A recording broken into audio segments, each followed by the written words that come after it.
As I drive these streets of Bessemer and Pueblo today, the reality is impossible to ignore. Boarded up buildings, neighbors lost to addiction, and feelings of lost hope. This is not what our fathers, husbands, and brothers devoted so many years of hard working their lives for.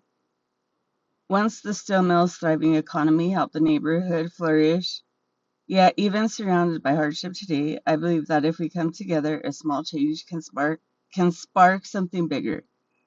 That's why we are known as Still City Strong, because Pueblo is built on resilience and pride. For our city to truly thrive, we must invest in our youth by creating more opportunities in arts, mental health awareness, and technology.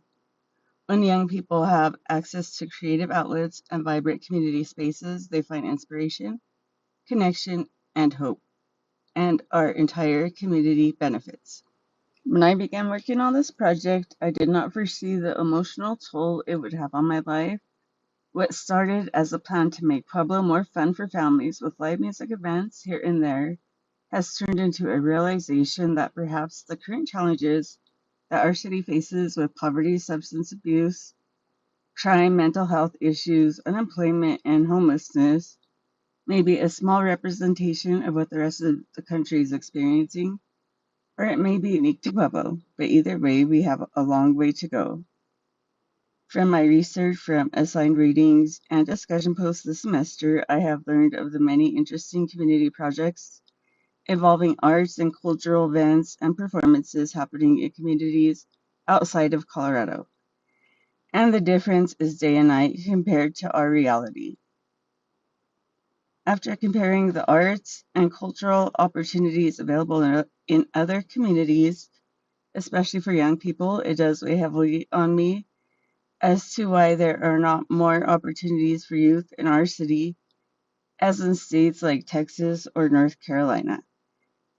Ironically, this past summer, even before I knew I would enroll in the LEAP 600 course, I had the opportunity to work at the Bessemer Park for one of the few government-funded recreational programs in Pueblo. From that experience, what I learned is that Pueblo has many barriers.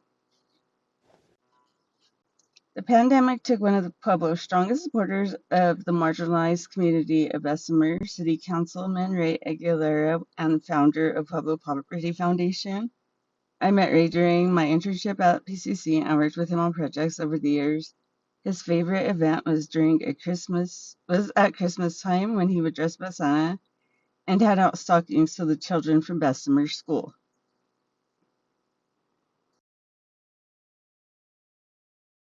Hi, my name is Jufina Baca, and this is my final presentation. My arts initiative project is called Good as Gold Arts, and it is located in Bessemer in Pueblo, Colorado, my hometown. Here's a little history of Bessemer. My long-term, life-altering relationship with Bessemer in my hometown inspired my location choice for my place-making arts initiative project that I named Good as Gold Arts. Over the years, my experience with the low-income neighborhood of Bessemer on Pueblo's south side began in middle school and continued while in college when meeting Ray Aguilera during an internship at Pueblo Community College to renting my very first tiny one-bedroom home there on Cypress Street. After my daughter was born, to most recently returning to work at the Bessemer Park as a seasonal team leader.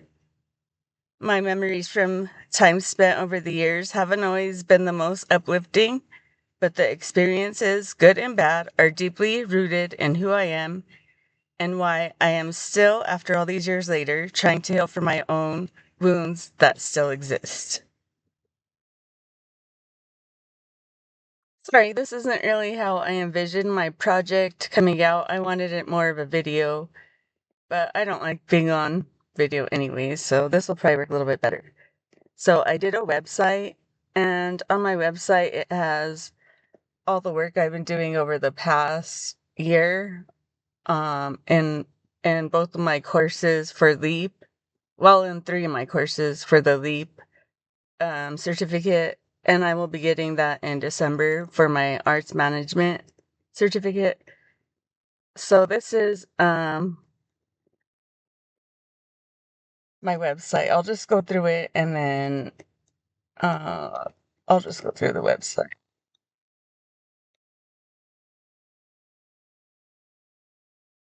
On the homepage of my website is a logo that I created out of a photo I took. That Good as Gold is Pueblo's community-based arts initiative. Our mission is to create a resilient and inclusive Pueblo. We commit to equal opportunities for all while preserving the cultural heritage that shapes our roots for a sustainable, still city.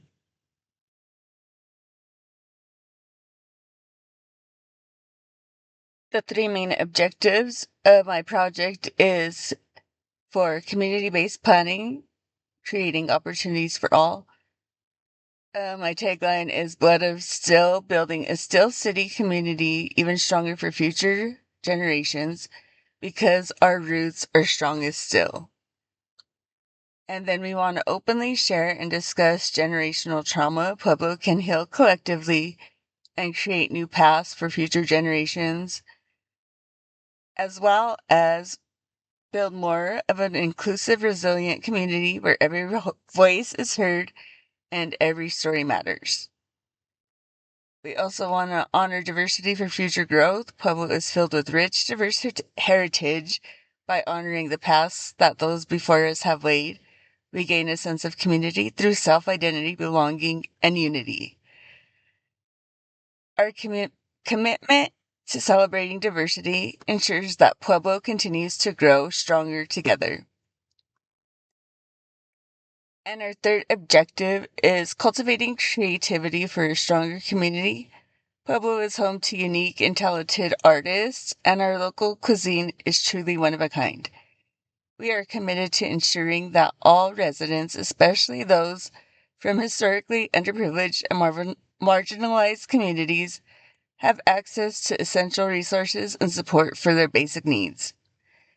Through dedicated programs and partnerships, we aim to make Pueblo's cultural richness and opportunities accessible to everyone.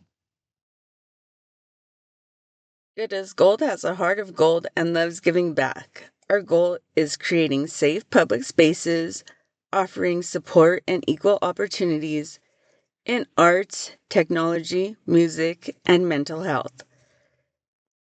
Through community arts initiatives, we gladly welcome and encourage all members of the community to participate in the planning process. 3 of the community-based initiatives that we are working on in Pueblo include the Youth Mentorship Program. Our profits go directly into supporting disadvantaged youth and families in Pueblo, helping to grow our local economy and create long-term sustainability. Through hands-on learning, mentorships for youth, and access to local resources, we empower young people to discover their talents, build confidence, and connect with their community while gaining leadership and job skills. Another program that we're working on is the Better Bessemer Center. Since the original location that was on Northern and Ormond across from the Ray Aguilera Park was torn down for another gas station, we are thinking of moving our location for the Better Bessemer project to 4th and Santa Fe. The building right there on the corner has been abandoned. Another project that we are looking forward to is going to be our outdoor market. We are going to put away some public space in different areas around town where they are having food insecurity. We are going to be placing these mobile pantries around town. And we are also starting a mobile truck that will be able to deliver services and goods to people in the community who are in emergency need of any of these items. So that is exciting. And our Our truck is going to be called Wheels of Steel. That is what we're going to call it. We're working on that now. So we are taking any donations and volunteers who want to work on this project. And we are always looking for ideas also for any of our future projects. Another project that we are excited that is the project is the Ray Aguilera Community Garden. It is located on Lake, right across from the St. Mary Corwin Hospital. It has not been kept up like it should be, and I think Ray deserves more.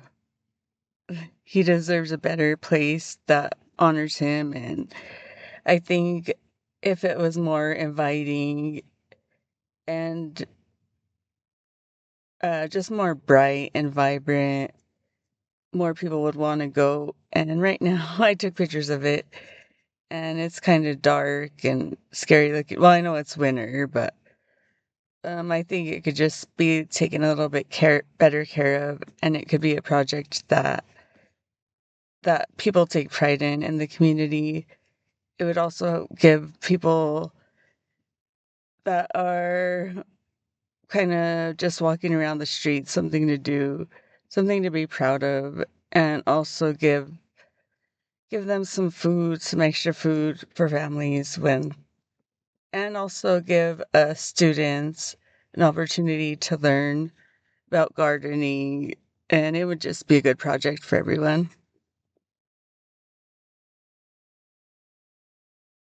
One of the projects that I first started on that I am most proud of is the mom mental health initiative. It started off as Moms of Mountain Music, and it was for a group of moms that wanted to meet up and uh, go to concerts together, kind of just get away from their families. It happened during the pandemic, and it's actually just me and a couple of people, but we go to concerts and we plan them sometimes. Sometimes it's just like a spur of the moment thing. And then it's just our little getaway from our kids and from stress. And it's like when there's a good concert coming and you just need to go get away.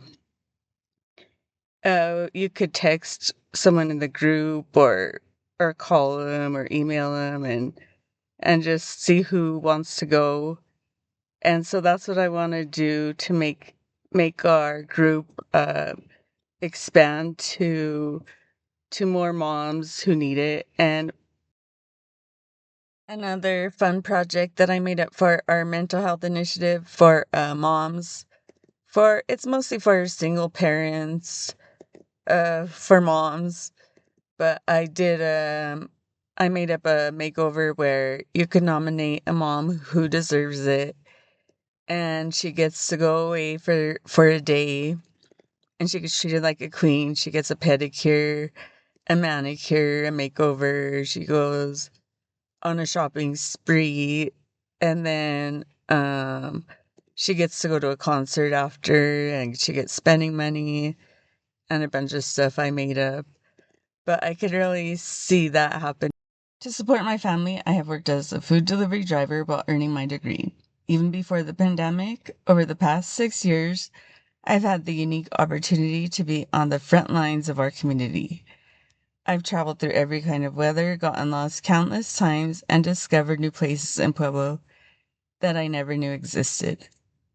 My work has taken me to every side of town, every restaurant, and introduced me to people from all backgrounds, from trailer parks on the east side to million-dollar mansions in Pueblo West. It's been a roller coaster of a ride. Through more than 6,000 deliveries, I've learned a lot about how people treat each other in our community. Despite Pueblo's diversity and potential, there are persistent barriers, systematic poverty, racism, and discrimination in underserved populations that contribute to the challenges we face we face daily. These issues manifest in many ways in areas of substance abuse, mental health struggles, poverty, crime, violence, homelessness, unemployment, and hunger are all interconnected problems. Some may disagree with my perspective, but this is my experience and my reality. I know it's not easy to be vulnerable, but I am committed to my program's mission.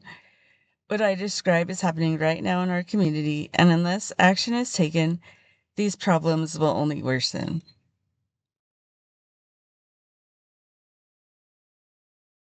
I want to share how people treat those who are historically marginalized, those who don't fit in society's privilege norms.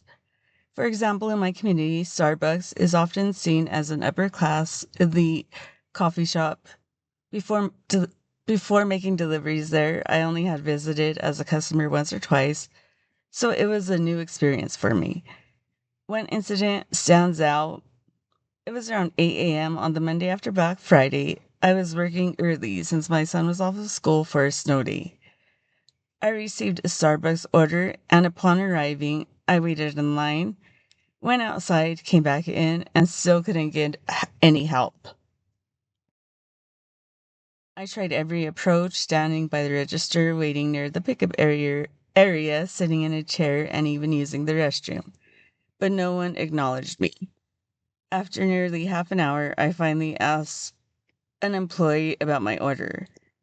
Meanwhile, a taller Caucasian man entered and was immediately served, and his order was even ready a few minutes early. After seeing him and other drivers and customers that had come and gone, and I was still waiting there, I approached the supervisor to explain what had happened.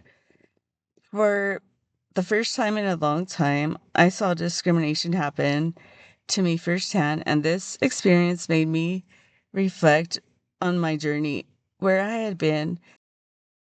I witnessed in my own experience as a delivery driver in Pueblo how not fitting in the expected image of a Starbucks customer led to being overlooked, or maybe I should say underlooked, meaning treated differently.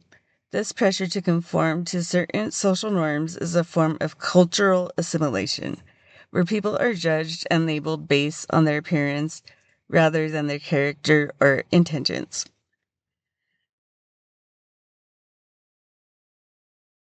This is the reality in Pueblo in 2025, and it is heartbreaking. For our city to grow stronger economically, change must start small. Despite the challenges, there is hope for Pueblo's future. I've had wonderful, memorable experiences as well, and I believe that there are good people in our community. There is still enough determination and openness in young people that Pueblo needs, combined with the unique traditions and strong family values that make us the still city we know we can be.